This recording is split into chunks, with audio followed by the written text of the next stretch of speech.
Kindle Colorsoft and the new Kindle Basic with that matcha color case are coming out. Finally, Kindle or Amazon is pushing a colored e-reader. Are you thinking to get one for Christmas or during the Black Friday sale? Watch this video first before you get one. Hi guys, this is Dan. Welcome back to my channel.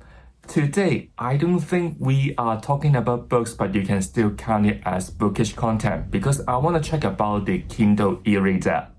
Now on my hand, I only got one Kindle e-reader, which is the Kindle Paperwhite 10th generation, which was released back in 2018. I probably have it for over 5 years now, but to be fair, I don't really use this so often, like day-to-day basis. I usually jump between the physical books and digital books on my Kindle, but recently I use it more because I enjoy using it. For your information, the current Kindle Paperwhite is the 12th generation, which was released just this year. I know that it could be quite confusing because there are different models of this kind of e-reader, but Amazon got 3 lines of Kindle e-reader: Kindle Basic, Kindle Paperwhite, Kindle Paperwhite Signature Edition, Kindle Colorsoft, and Kindle Scribe. Here, I don't count the Fire tablets as an e-reader.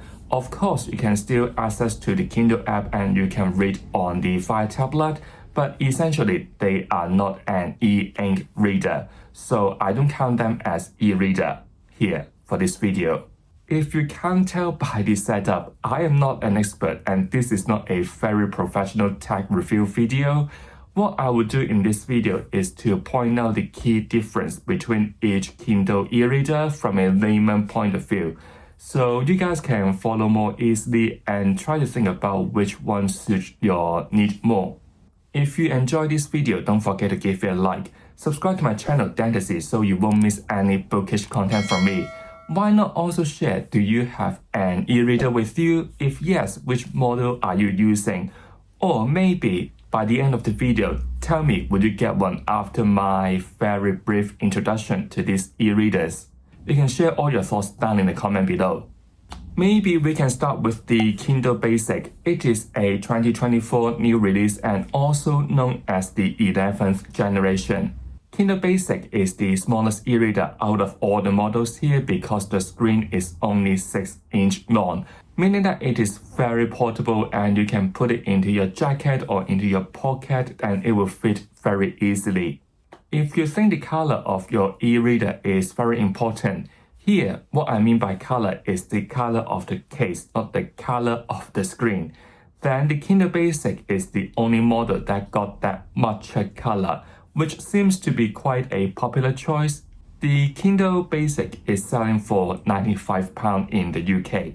And then we have the Kindle Paperwhite, which is also a new release in 2024 and known as the 12th generation now. Starting from here, all the models will got 7-inch screen, unlike the 6-inch screen of the Kindle Basic, unless it is the Kindle Scribe, which is much bigger. Also, from now on, all the models would have the warm light setting, meaning that it will work better in a dim light setting and it will be more comfortable for your eyes to read before bed or like in the dark. This Paperwhite is also waterproof, so you can read in a bath or bring it to your hot tub. But of course, you still want to be careful. Waterproof doesn't mean that you can submerge your e-reader into the water for so long. There is a requirement for this waterproof to work. I guess if you drop this Paperwhite into somewhere deep, let's say a swimming pool or into the sea, it will still do damage to it. Bear it in mind. Putting all these new features together, this Paperwhite is selling for £160 in the UK. After this standard edition, we have Kindle Paperwhite Signature Edition. Obviously, it's gonna be more expensive than the standard one. You have to pay £30 more to get a Signature Edition. What you are paying for exactly is 2 new features. One is the wireless charging and the other one is the auto adjust front light. So let's say maybe you hate charging with a cable, you don't want to mess up with the cables at all, and so you have set up a charging station. Maybe this one is appealing to you. At the same time, you will have more storage. You will got 16GB more, which is a double from the standard one. To be fair, the size of a digital book is only some megabytes. 16GB more means that you can store thousands and thousands more of digital books, or maybe some more audiobook, because audiobook is usually larger in terms of their file size. The color choice of this signature edition is the same as the standard one, but they are a more metallic color. Here, the color means the color of the case again, not the colored screen. Speaking of color screen, finally, we have the Kindle Colorsoft. Like the title of this e-reader, the screen is not in black and white anymore, but with color to it. Finally, Amazon listened to us and released a colored e-reader after so long. The selling price of this colored e-reader is £270, which is the most expensive one across all the 7-inch e-readers. The specification of this Kindle Colorsoft is actually quite similar to the Paperwhite Signature Edition because you still got the wireless charging and the auto adjust front light. The only difference is the Colorsoft is in color. With the black and white, the resolution is 300 ppi, which is the same across all the models. And the color one is only 150 ppi. So now keep in mind that if you want an e-reader that got a really sharp eye-catching color, you need to think twice before you get this Kindle Colorsoft, because with the technology now of this kind of colored e-reader, the color on the screen will always be muted in a sense and never be as sharp as maybe on a phone or in a proper tablet.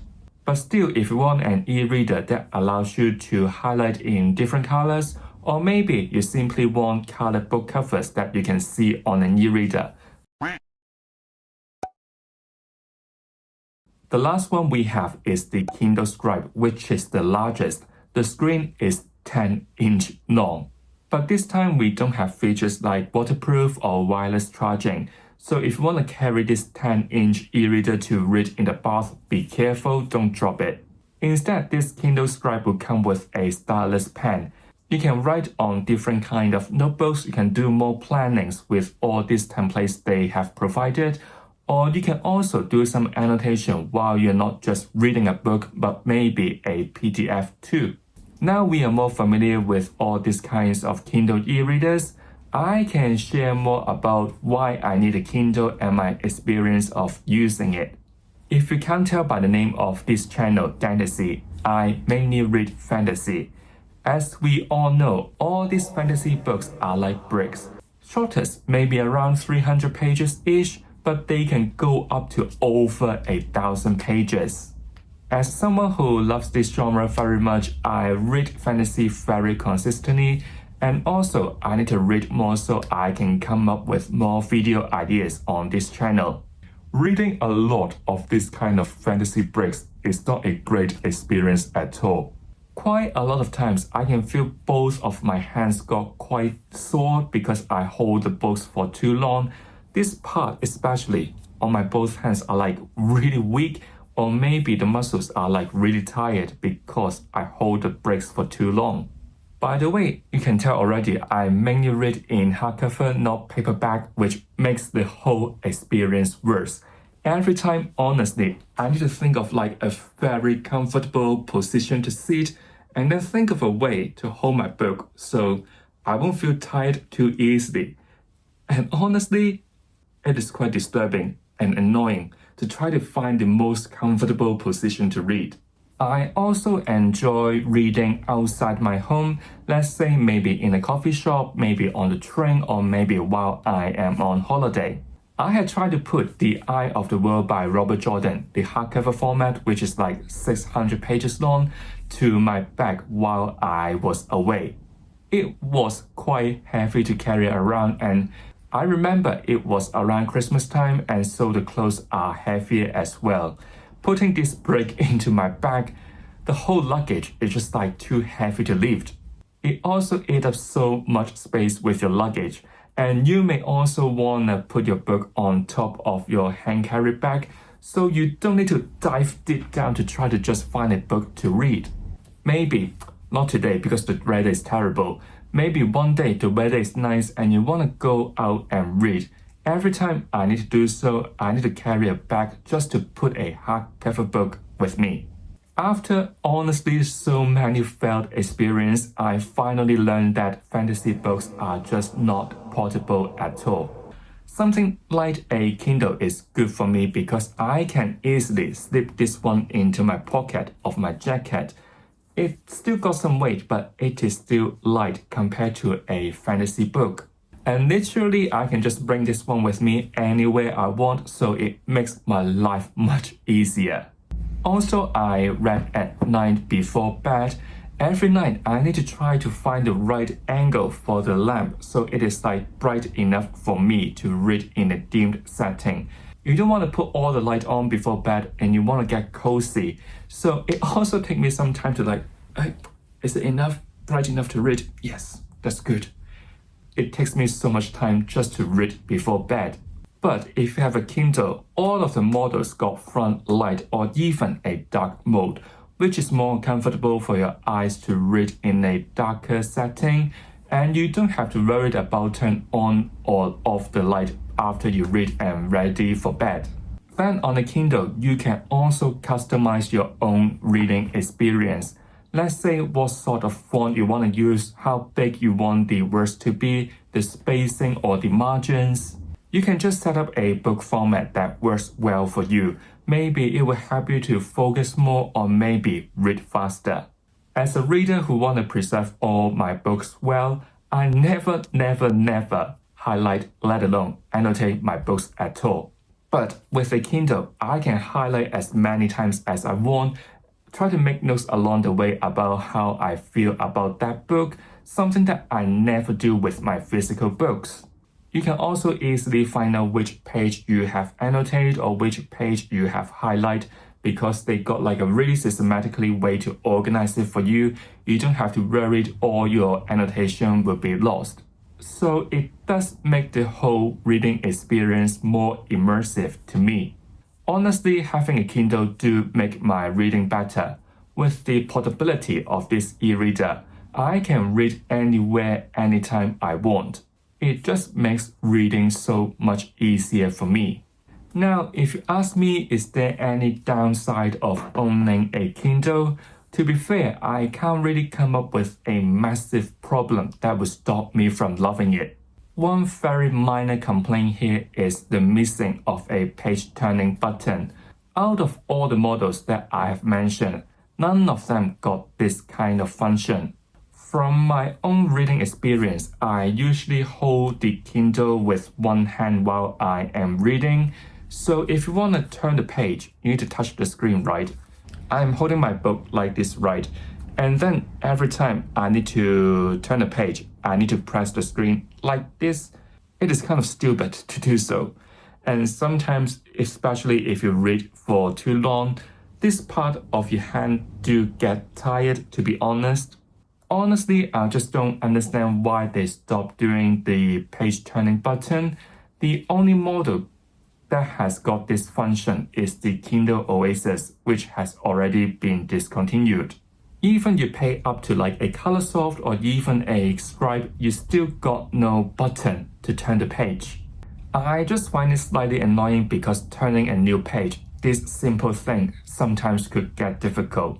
I'm not gonna lie here, sometimes if I try to turn a page, I would accidentally slip my Kindle out of my hand because I can't hold it with one hand strongly enough. But keep in mind that it is not like a very big problem that would stop you from using a Kindle. It is just like a very minor complaint from me. It is just like a problem I have from time to time, but not like significantly deter me from picking this one up again. It is not the case. Don't worry about it, guys.